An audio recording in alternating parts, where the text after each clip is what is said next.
Greetings, everyone, and welcome to the first Halloween horror movie review of the 2019 Halloween season. Yeah, got lots of goodies in store for you all through September and October, leading all the way up to the big day itself, so hope you enjoy. Alrighty, so picking up right where we left off last year with the Universal Monsters saga, today we'll be talking about 1933's The Invisible Man, starring Claude Rains. Definitely a favorite and one that I've enjoyed rewatching year after year. Actually, even Rosie really likes this one a lot as well. So let's talk about it today on the Multimedia Chronicles.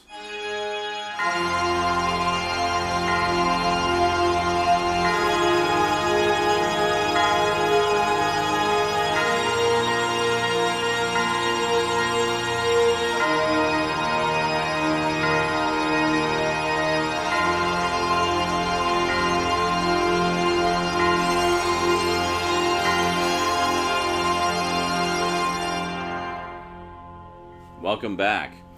Now, The Invisible Man from 1933 was, of course, based on the famous science fiction novel of the same title by H.G. Wells. Now, the movie, for the most part, follows the story of the novel pretty closely. There are a few changes, which we'll go into in a little bit, but for the most part, it's very much the same kind of story. So The Invisible Man is the story of Dr. Jack Griffin, who has been engaged in some very secretive experiments. And we very quickly learn that he has discovered a method using chemicals to turn a person invisible.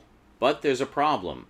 He's figured out how to turn himself invisible, but he doesn't know how to turn himself back. So he gets a room at a local inn so he can be away from everybody that he knows and away from interruptions, just to work on the experiment to figure out a way to make himself visible again. But his colleagues, finding a few remnants of his work, realize that one of the chemicals that he's used to turn himself invisible is actually dangerous. It can adversely affect a person's psyche and actually drive a man insane. So the longer he has this chemical in his system, the more likely it is he'll go insane. So his colleagues and his fiancée are trying to find him, to warn him, and to help him. Meanwhile, the innkeeper, the innkeeper's wife, and some of the other patrons of the inn just keep bothering him and won't leave him alone, despite his insistence that he needs privacy, he needs to be left alone. Don't bother him. He's working on a very delicate experiment, but they keep on bugging him until finally he snaps. He frightens the innkeeper's wife, attacks the innkeeper, they call the police show up, he takes off all his clothes, so then he's completely invisible, and essentially trashes the place and runs off. Now I have to say, 1933, the special effects in this are still jaw-dropping today. It's absolutely staggering to me how they figured out how to pull off these invisibility gags. In some cases, it's obviously objects hanging from wires and being moved around and such, but other times it's not so obvious. So apparently one of the tricks that they used was to have Claude Rains dressed entirely in black velvet and then filming him against a black velvet background. So then as he would remove articles of clothing, he would appear invisible against this black velvet background. And then, being just white on black, they could easily composite that image on top of the background, say the room at the inn. The end result is actually a very convincing effect of an invisible man wearing a shirt running around the room. It's quite amazing. So Dr. Griffin ultimately makes his way to one of his colleagues, a Dr. Kemp, and essentially forces him through fear and coercion to help him. Now, by this point, it's pretty clear that the drug, monocaine, is making him crazy. He's talking about going off on a reign of terror and maybe crashing a train, killing some important people, killing some unimportant people to show that he makes no distinction. Essentially using his invisibility for his own gain and his own hunger for power. This is no longer simply a scientist satisfying a curiosity with a unique experiment. No, this is actually, the monocaine has clearly driven him insane. Kemp is at a loss for how he can help him. He just has no choice but to go along. He's absolutely terrified of him. So essentially, it's the story of the Invisible Man trying to figure out how to make himself visible again initially, but then he goes nuts, and it's all about his friends and family trying to get to him and help him. It's about Kemp trapped, being forced to help him, and about the police trying to track him down. So it's a pretty tense, fast-paced film, bolstered in no small way by the absolutely incredible performance by Claude Rains. He truly exudes menace in his performance, and it's primarily his voice. He does appear on screen completely bandaged and clothed and whatnot, and does quite a lot with his just body language, but it's primarily his vocal performance that really engages you and draws you in to his character. And then that, coupled with the absolutely jaw-dropping invisibility effects, some of them really amazing. And, as I say, hold up quite well even today, almost 100 years later. The whole of it makes for one hell of an entertaining film. It's also worthy to note that The Invisible Man is one of the few of the original Universal Monsters movies that actually has a fair amount of humor in it. Some of it is darker humor, some of it is a little more silly. It does help to lighten the mood a bit, especially as we're essentially witnessing the main character's descent into madness. And it goes to some pretty dark places. In fact, The Invisible Man holds the record for the highest body count out of any of the Universal Monsters movies. There's about 4 on-screen deaths, and then there's a train derailment that he's directly responsible for as well, which kills over 100 people. So I think the final tally is something like 122 people killed as a direct result of the Invisible Man's actions. I also have to give mad props to Una O'Connor, who played the innkeeper's harried, frenzied, panicky wife. She is absolutely hilarious. She's just constantly freaking out about everything, and her over-the-top performance as the innkeeper's wife is absolutely hilarious and just a hoot to watch. She's also in The Bride of Frankenstein. She plays the wife of the father of the little girl who was killed in the first one, if you follow that. Yeah. The father, I believe, was recast, and she was a new character who appeared in The Bride of Frankenstein.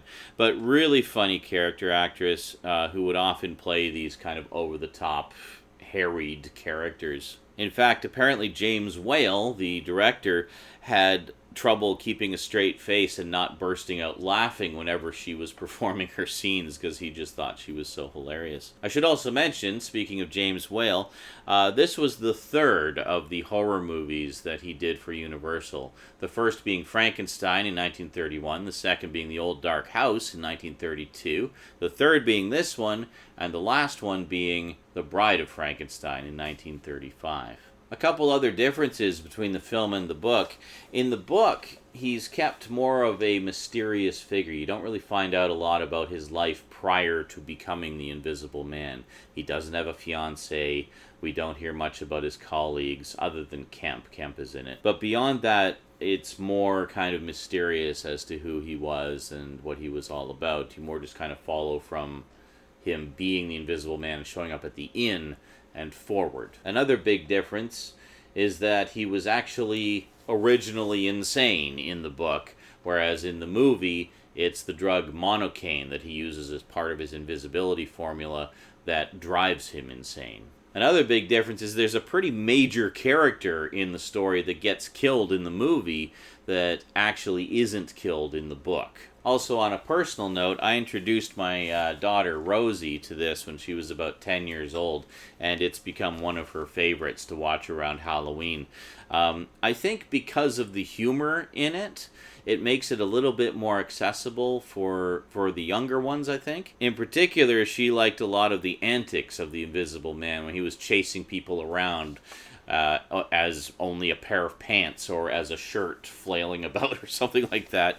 She thought the invisibility effects were really cool and really enjoyed a lot of the humor of it. I should also mention the beautiful Gloria Stewart plays Flora, Jack Griffin's fiance, and she's desperately trying to get through to him and to bring him back and to allow his colleagues to help him to find the cure. But he's just so power mad that he just won't be dissuaded. But Gloria Stewart. of course, I mentioned last year when I reviewed The Old Dark House. Wonderful actress. Many of you will probably know her as Old Rose from 1997's Titanic. One of the other things that I've always been really impressed with this movie in terms of the writing is that the police are not portrayed as idiots. A lot of times in these types of movies, law enforcement or whatever the force of law is at the time, depending on the time period it's set in, tends to be portrayed as fairly incompetent. But the one thing I liked about this was the police are actually pretty smart about how they're trying to find the Invisible Man and track him and trap him. Like, for example, they'll have a meeting and they'll have the police walk across the entire room with a huge net to make sure that he's not hiding in the room listening in. At one point, they surround a house that they know he's in, and they have a chain of police officers large enough to fully encircle the house, all holding hands and advancing on the house, reducing the space between them, making it harder for him to find a spot to sneak through. There's a character who is threatened by the Invisible Man, so they're trying to protect him. So they put a square of police officers all around him with the man in the middle, and then nets around the police officers they're holding up, so the Invisible Man can't reach in or get through them in any way without them knowing, as they escort this man to safety. So there's a lot of thought put into how they're trying to find him, how they're trying to track him. And I liked that a lot, because it's like they explore all the different aspects of it. In terms of the invisibility itself, at one point the Invisible Man talks about how when he eats, he needs to give the food time to digest, otherwise you'll actually see it in his stomach as it's digesting, so that renders his invisibility useless. Dirt under his fingernails could give him away. He can't go out in the rain because it creates a shape, like you can see his shape in the rain. Can't go out in the fog because he appears as a shape in the fog. Can't go to a city with heavy pollution because the soot settles on him and creates an outline that people can see. So they really cover a lot of the angles and a lot of the things you would think about in terms of how would you remain unseen? Like, what would the obstacles be to overcome if you were invisible? One of the obvious ones, of course, is when he's fully invisible, he has to be completely naked. So he's running around in the winter completely naked. Of course, he's invisible. You can't see him. But that's the only way to be completely invisible, because, you can put clothes on, but unless the clothes have been treated with the same invisibility formula, they're going to be visible, which you see numerous times in the movie. You'll see a shirt running around, or a pair of pants running around, or a pair of pajamas laying on the bed, but full and breathing, because there's, of course, an invisible body in them. But I really liked all those aspects of it, because it's a fairly short movie. It's only like 70-something minutes long. But within that short time, they cover a lot of ground and answer a lot of questions that you as the viewer may have about what does it mean to be an invisible man? How would you deal with it? What are some considerations you have to bear in mind if you want to remain unseen?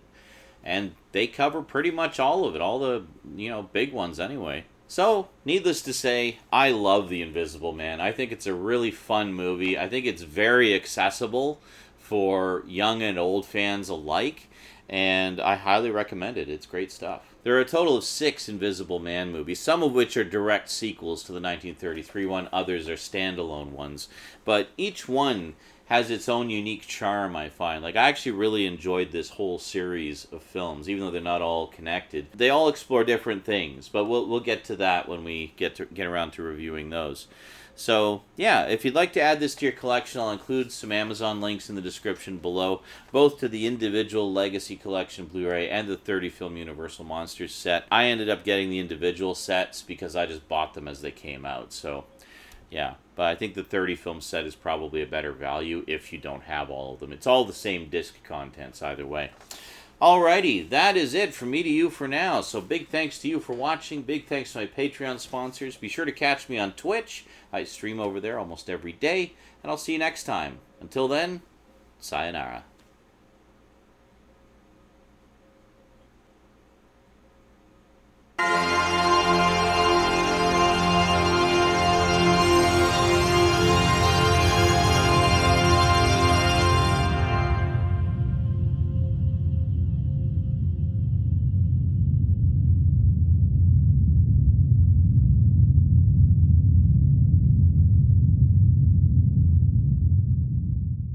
Greetings, everyone, and welcome to the first Halloween horror movie review of 2019.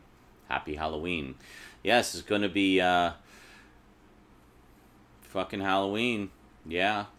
The Invisible Man, starring the absolutely mesmerizing Claude Rains. Alrighty. Yep. Greetings, everyone, and welcome to the very first Halloween horror Greetings, everyone, and welcome to the first Halloween horror movie review of the 2019 Halloween season. Yes, got lots of goodies in store for you all throughout September and October, all the way up to the big day itself. Alright, hope you enjoy. Yeah. Fuck, that's doing well and then just tanking. Now, the movie itself, for the most part, follows the story of the novel, but there are a few significant changes. The end. Now, The Invisible Man was actually Claude Rains' first sound film, yeah, which is interesting because he's so known for his voice. He has such an amazing voice. That was actually one of the things that landed him the role as the Invisible Man, because he spoke with such clear diction. It was very clear diction. He had a big diction. Welcome back. Now, Yep.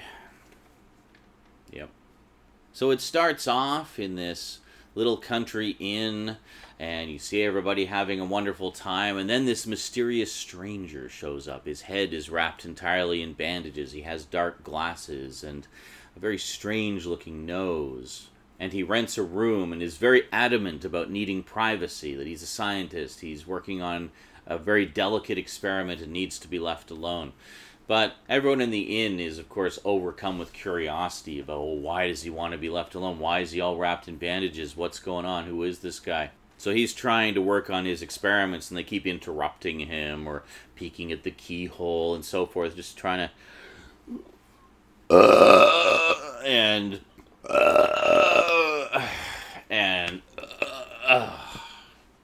So, yeah.